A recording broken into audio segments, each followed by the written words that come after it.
How's it going, everyone? Welcome back to another ETH video. Last week I signaled that ETH was going to start a rally into this red zone of resistance. We have to understand that this is previously a bottom range. You can see once ETH was considered undervalued under the 200 EMA, spent some time accumulating and breaking through. This actually created an inverse head and shoulders pattern, but on that right shoulder we can see eventually the moving averages were lost, and this was a signal for me to get out of altcoin. So that's what myself and the Discord community back then did. And of course this drawdown over here was all avoided. Now we avoided it by moving into Bitcoin, because in a situation like that you'll see that ETH Bitcoin, although it was accumulating throughout October, November, December, by January it started a move down. When you got this big nasty wick on that capitulation day across the altcoin market, it was telling to at least me that it was going to fill in the wick. When you get such a big wick, that is what happens. So a lot of others were saying no, extremely bullish because of how quickly it climbed back up, but it's getting rid of those buys that were put down there, and it's going to test to see if they will protect this level once again. And we can see already getting down there, it did play around, it lost it slightly, now it's trying to recover that. By recovering it and the 20 on the ETH Bitcoin chart, this would start a move back up.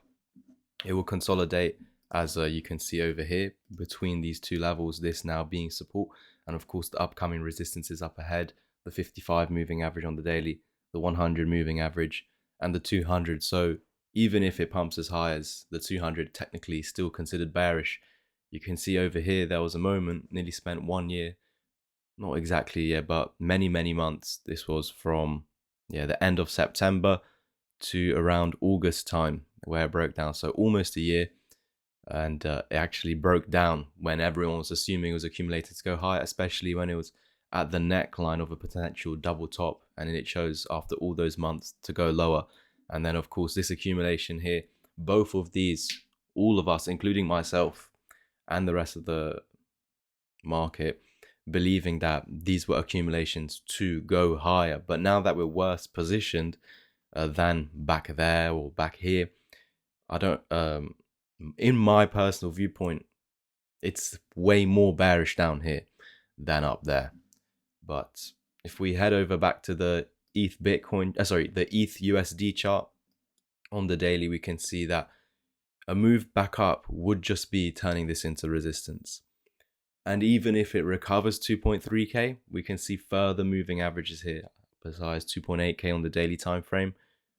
Also need to understand, with the inverse head and shoulders failing and losing the 200 EMA, it validated this head and shoulders pattern over here.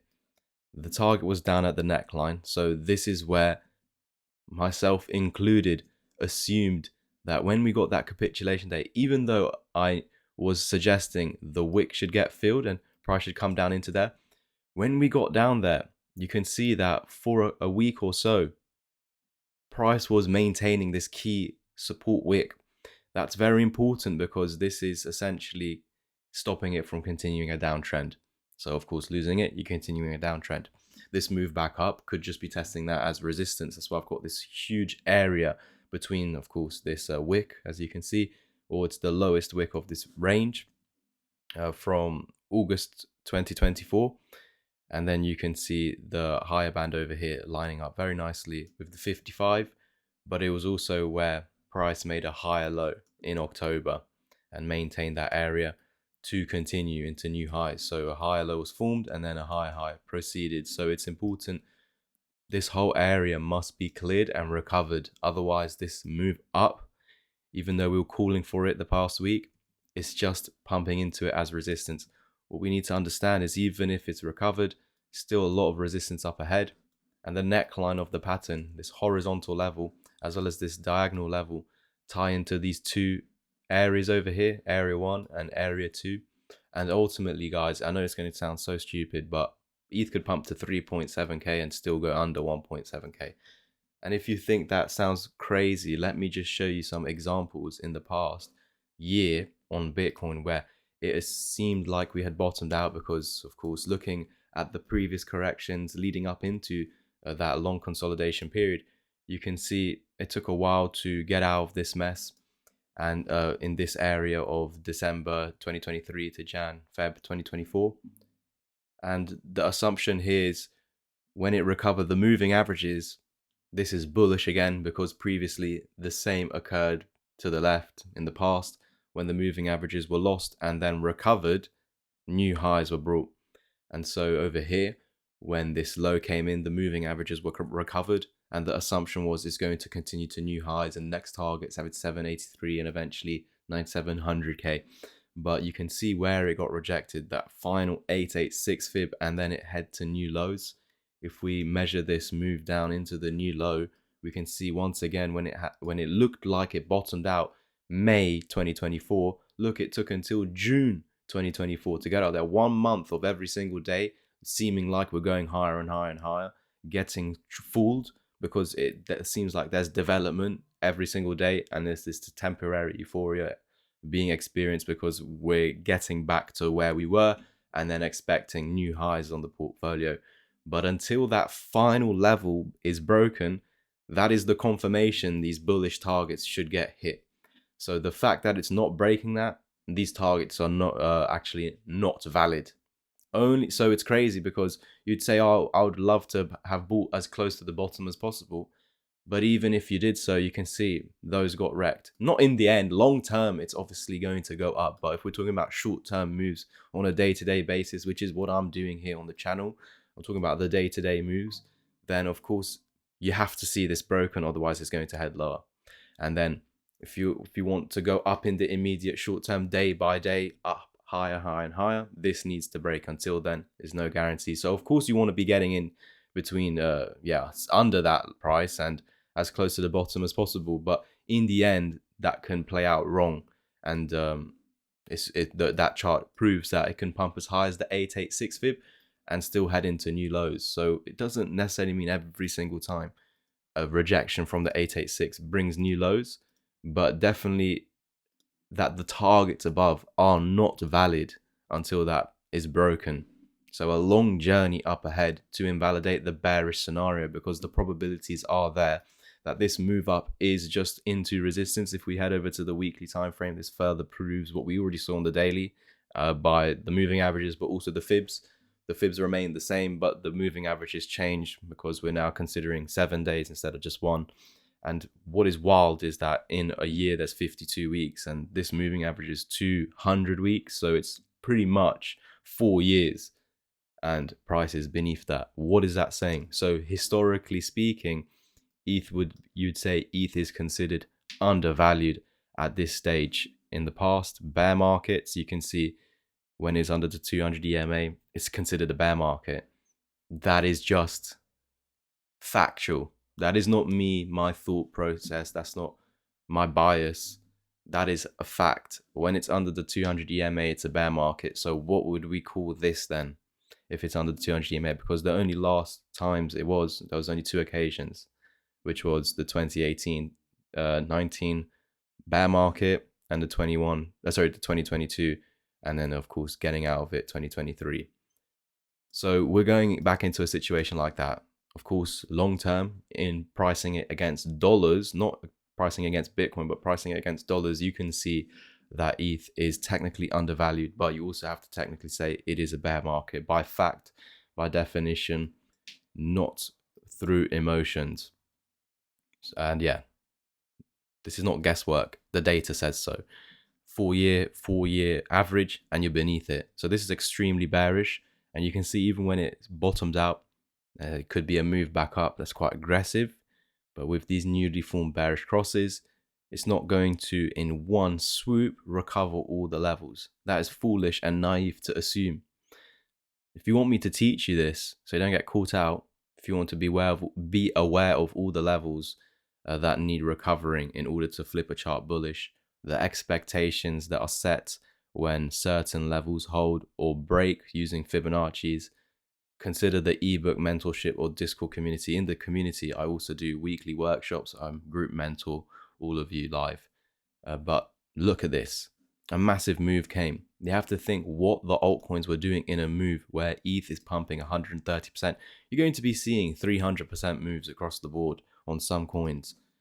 So if we see a similar move up, maybe not as violent percentage wise, just simply because the moving averages don't go up that high. You can see previously the 55, it didn't quite reach that, maybe because it's quite a bit closer. It's possible this time, but expected to be the final layer of resistance of this downtrend.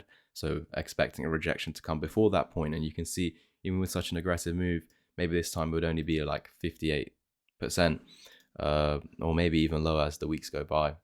But you can see in the end, it rejected. Now, it didn't continue to new lows because, of course, for a chart to flip bullish again, it needs to stop listening to bearish TA. And so even though we had a bearish cross, the move back up into here is meant to signal for new lower lows.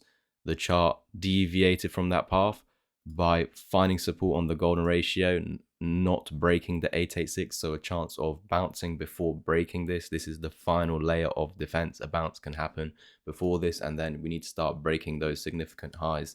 We can see if we actually measure the bear market, it's quite interesting where ETH has got this double top rejection, and it's on that 886 fib, which I've been talking about in a lot of detail over the past few months, guys. It's super vital. Until that's broken, it's not technically bullish, and that's why in the end this formed a double top. We're losing a 4-year moving average, so it's very negative. So technically speaking, guys, like in this situation on the move up, it needs to hold that final layer of support, and we can see that ETH failed to do so. That was between 2.2 and 2.4k, and with that failing, you can see the targets become these 1.4, 1.5, 1.6, 1.77, and that's exactly where we're getting this short-term bottom from. But you all need to understand, I'm always trying to warn as early as possible. I was bearish in January, right at the end of it, and people were cussing me up. But anyways, what I'm seeing going forward is even if ETH pumps up into the moving average, is not invalidating a move like this. This is definitely a possibility coming into 1.4 to 1.6. Now, we would of course hope a situation like this happens where it forms that higher low and then breaks through. I will be here to update it as it develops. Who knows by now? But the probabilities are more weighted in the bearish favor. This is what the chart is suggesting. These are what the levels that have been lost suggest. You know, stay beneath, expect lower. Obviously, that's what the trend is. This is not emotions. These are just the facts. These are what your expectations should be when certain levels are lost. Otherwise, you're being complacent. So a move back up, you need to understand it's most likely a trap. And then we need to see if it higher lows or lower lows. But the targets would be on the lower low situation, 1.4 to 1.6 next, for the next bounce, which then should obviously fail once again. At some point, it will stop listening to the bearish TA. When that is identifiable, I will let you know. But you can't be having the assumption we're all in the clear, even on this bounce, because it's not. There's much up ahead. We can see even on a 130% move up previously on ETH, it's still followed by over 50, almost 50% drawdown. Yes, in the end it reversed. So of course, once this move up is completed, I can get some support to where it could higher low and avoid a move down into here. But right now we don't have that development, so we have to wait until then. So until that development, until we know truly what's going on, you have to be, or the bias has to be weighted on what the natural path is, and that's that the probabilities are highly in favor of downside continuation, even with a move back up, just simply because we've just formed bearish crosses like here previously. You're going to run up into them and pump up into them, make the whole market move up, but then in the end get rejected. What we then need to see if it's going to be a higher low or a lower low. Guys, that's it from me today. Really appreciate you listening to these videos, tuning in to them. Check out the Bitcoin updates, really do recommend them. If you want to get educated or just ask me any questions, use the links down below. Head over to the website, whether that's for the mentorship one-to-one plans, the Discord community, so where you can get access to those weekly group workshops as well, or my ebook, which is something that you have forever and can do in your own time at your own pace. Cheers.